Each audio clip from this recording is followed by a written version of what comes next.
Bonjour tout le monde, mardi 7 janvier, point bourse.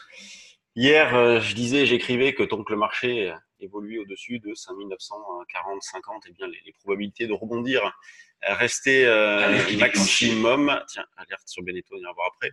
Donc tant que le marché évolue au-dessus de 5940-50, les probabilités de rebondir restaient maximum. Eh bien, je pensais pas que ce matin, on serait 100 points plus haut. Donc, les 5950 ont été parfaitement validés une nouvelle fois. Et je dis une nouvelle fois parce qu'on les avait déjà joués le 31 décembre. Moi, j'avais acheté à 53 et j'avais revendu notamment à 6023 la séance suivante. Donc là, on a pu profiter de la reprise pour vendre sur différents niveaux. Et sur 6050, pour ceux qui travaillent en synthétique, on a la possibilité de reprendre la position initiale. Donc c'est parfait, hein. Il y a vraiment une belle volatilité en ce moment. Il y a de beaux écarts à réaliser. Nous, on se régale, des écarts de 30, 40, 50 points. On arrive assez facilement à les faire et quasiment tous les jours. Donc, sur les synthétiques, là, on a pu vendre sur 6050 dans l'idée de se racheter, par exemple, vers 25. Ensuite, on peut viser 6010 jusqu'à, pourquoi pas, un petit solde sur 5950, hein. Sinon, en intraday pur, l'idée va plutôt être d'acheter vers cette zone de 15-25. D'ailleurs, pour ceux qui ont suivi sur les turbocalls que je proposais, vous voyez, hier notamment, je proposais d'acheter, c'était autour de cela, le 5839, me semble-t-il. Je sais plus. En tout cas, comme on fait une articulation par rapport à un niveau 5850, 40-50, l'idée c'est de prendre une barrière désactivante en dessous, se laissant la possibilité, si jamais le marché retraçait davantage, de ne pas être stoppé avant ce niveau-là, de ne pas être désactivé avant ce niveau-là.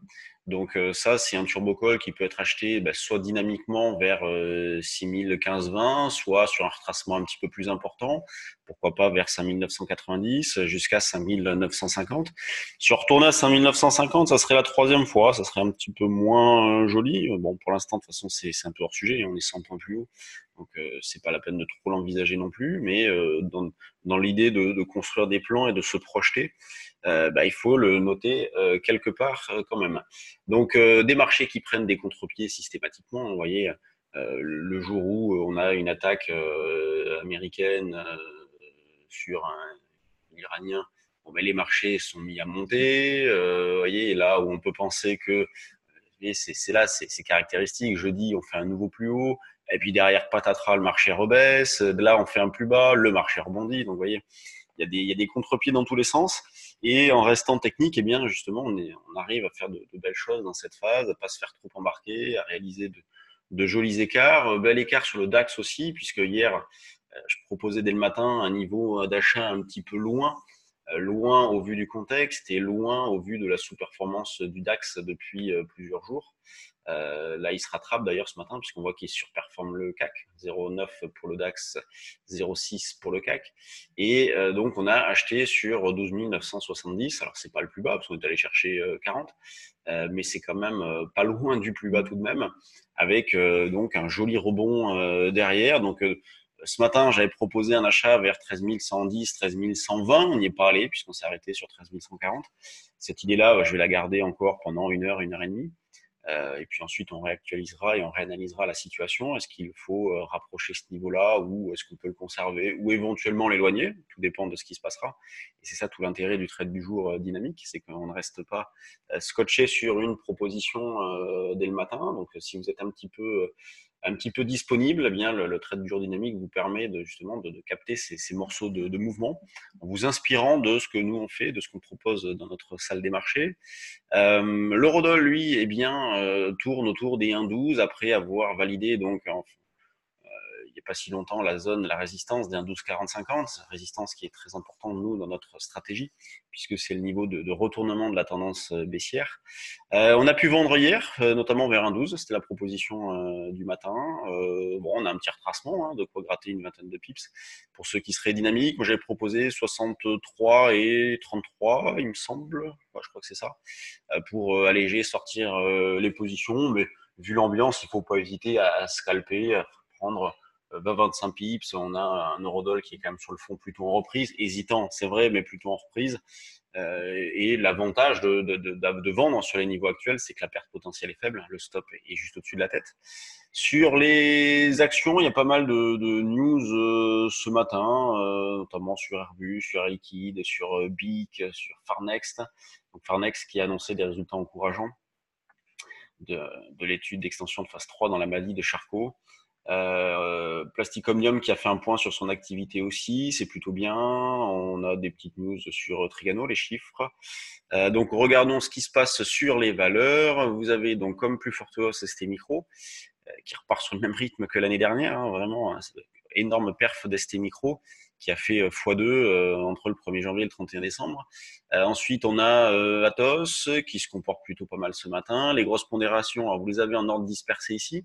Hier, on avait Sanofi et Total hein, qui surperformaient largement. On voit que ce matin, elle sous-performe un petit peu, même si c'est pas bien méchant, puisqu'on voit que Total est en repli de 0,24, donc c'est rien au vu de ce qu'elle a pris précédemment. Sanofi, bon, proche de l'équilibre, tout comme Airbus, BNP en hausse, donc qui a fait un petit plus haut BNP, donc en passe de déclencher peut-être une impulsion haussière.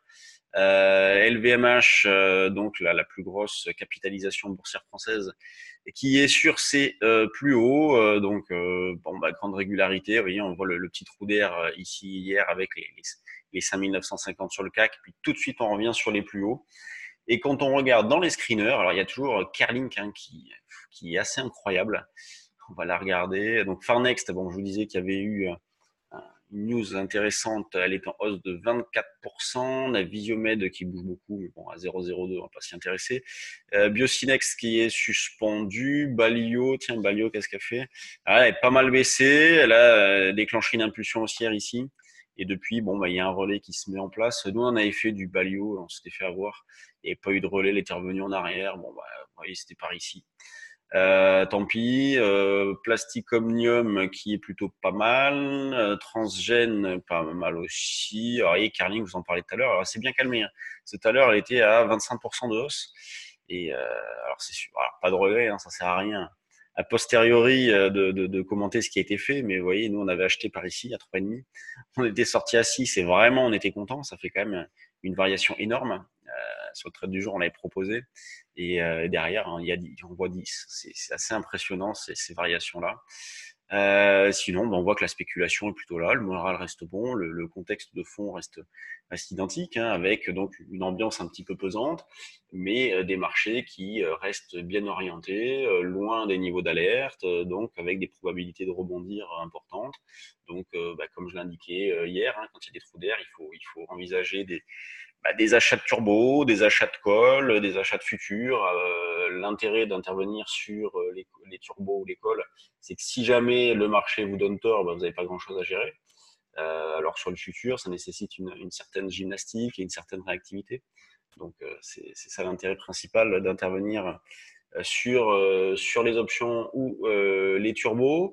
Si vous avez de l'intérêt justement sur ces marchés-là, sachez que la semaine du 20, nous organisons à Paris notre stage futur et options. Donc lundi, mardi, mercredi futur, jeudi, vendredi les options.